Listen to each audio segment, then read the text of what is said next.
Bonjour à tous, merci de nous avoir rejoints. L'été approche enfin et vous le savez, les envies de soleil nous démangent. Mais vous savez aussi que le soleil, il ne faut pas en abuser parce que ça peut avoir des effets néfastes sur la santé.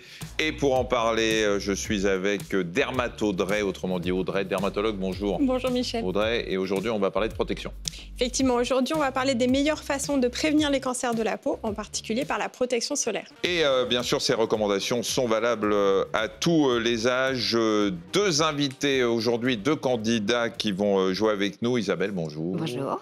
Alors, vous m'avez dit tout à l'heure, vous m'avez autorisé à vous demander votre âge. Oui, tout à fait, 57 ans. 57 ans. Oui. Jérôme, bonjour. 62 ans. 62 ans. Donc, vous avez déjà marqué un point par rapport à Isabelle. Alors, Isabelle, vous étiez hôtesse de l'air. Ex-hôtesse de l'air, tout à fait. C'est ça, donc pas mal de voyages dans les pays. Pas mal de voyages, chauds, donc oui, tout à tropicaux. fait. Donc le soleil, je connais un petit peu. Vous avez connu. Et vous avez habité Bangkok pendant un moment. J'ai habité en Asie, oui, à Bangkok, pendant un peu plus de 12 ans. Et soleil là-bas? Mais on essaye de passer à l'ombre. Quand on vit dans un pays tropical, on n'a pas envie d'être au soleil tout le temps. On vit, c'est très chaud, donc le plus possible à l'ombre. Très bien. Alors, on va parler protection et on va vous poser quelques petites questions avant qu'Audrey nous éclaire de sa science. La première question, à quoi sert une crème solaire? A, à éviter de bronzer. B, à se maquiller le teint. C, à empêcher les méfaits des ultraviolets sur l'ADN et prévenir les coups de soleil. Je vous rappelle que l'ADN, c'est le matériel génétique qui se trouve au sein de nos cellules.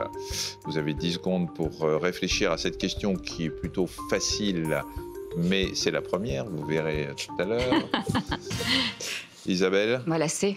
La C, empêcher les méfaits des UV sur l'ADN et prévenir les coups de soleil. J'ai bien peur d'être du même avis qu'Isabelle. De toute façon, tout à l'heure, vous répondrez le premier pour être sûr que vous ne suivez pas exactement ce que dit Isabelle. Audrey? Effectivement, vous avez tous les deux raison. La bonne réponse, c'est la C. Les produits de protection solaire permettent de prévenir, entre autres, les coups de soleil parce qu'ils vont absorber ou réfléchir les UV avant que les UV puissent abîmer l'ADN de nos cellules. Le bronzage, c'est une réaction de défense de la peau suite aux dégâts des UV. Ça signifie que la peau a été abîmée. Donc même si on bronze moins avec une crème solaire, c'est un peu tant mieux parce que le but, c'est surtout de protéger sa peau et sa santé à long terme. Voilà, et il faut faire attention parce que dès qu'on touche à l'ADN... Je rappelle que les produits de protection solaire ne sont que la troisième étape de protection contre les UV pour les zones que vous ne pouvez pas couvrir par un vêtement et quand vos activités ne peuvent pas être réalisées à l'ombre ou à des horaires moins ensoleillés. Deuxième question. Les crèmes solaires contiennent des filtres. Quels sont-ils? A, des filtres minéraux. B, des filtres organiques. C, des filtres minéraux et organiques. C'est toi qui as écrit les questions? Hein? Ouais? Non? Alors, minéraux, organiques ou minéraux et organiques? Je vais d'abord demander à Jérôme. Je vais vous dire C. C'est les deux. Ben, je pense que oui aussi, c'est. C'est aussi, donc Ouais. vous avez décidé de vous Voilà, suivre oui, tous oui, les tout deux, à fait. filtres minéraux et organiques. Mais ils sont trop forts ou alors ils se copient, je ne sais pas. Non, vous avez raison. Effectivement, il existe deux types de filtres solaires. Les minéraux, qui sont comme des petits écrans blancs qui renvoient les UV, et les filtres organiques, qui sont transparents, qui vont absorber les UV à la place des cellules de notre peau. Ils sont dangereux, les filtres solaires, pour l'environnement? Même si ces sujets à controverse, ils sont certainement beaucoup moins dangereux que la hausse des températures des océans liées au réchauffement climatique, la surpêche, la pollution de l'eau par les effluents urbains, agricoles ou industriels. Il n'y a donc aucune raison sérieuse de se priver de cette protection qui est essentielle. Dernière question. Combien de personnes sont touchées par le cancer de la peau en France tous les ans? 1000 personnes pour la réponse A. B, 10 000 personnes. C, 100 000 personnes.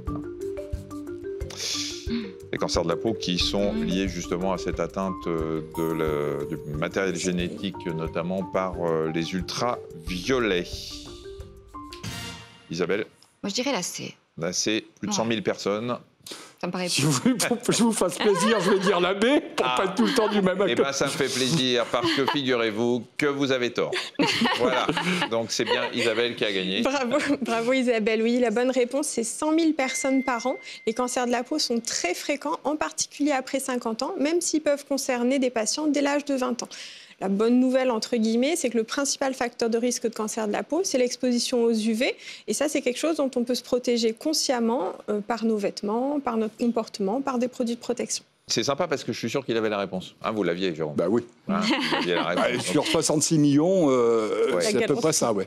Ouais, et il faut impérativement se faire dépister. C'est pour ça qu'on demande d'aller voir régulièrement le médecin ou le dermato qui a un petit appareil, un dermoscope pour bien aller voir vos grains de beauté, notamment, hein, parce que ce n'est pas que les grains de beauté, mais notamment les grains de beauté. Les cancers de la peau les plus fréquents ne sont pas ceux qui concernent les grains de beauté, sont plutôt les carcinomes, mais on les dépiste aussi quand on examine la peau des gens. Et n'oubliez pas que de la peau, vous en avez dans le dos et dans des endroits qui ne sont pas visibles par vous-même, donc il faut aller voir quelqu'un qui peut les regarder. Merci beaucoup Isabelle. Merci beaucoup Jérôme, bon retour à Bangkok si vous arrivez à y retourner, on ne sait jamais, et continuez à vous protéger. Merci beaucoup de nous avoir suivis. La prochaine fois, on va vous expliquer comment appliquer ces fameuses crèmes solaires. À bientôt.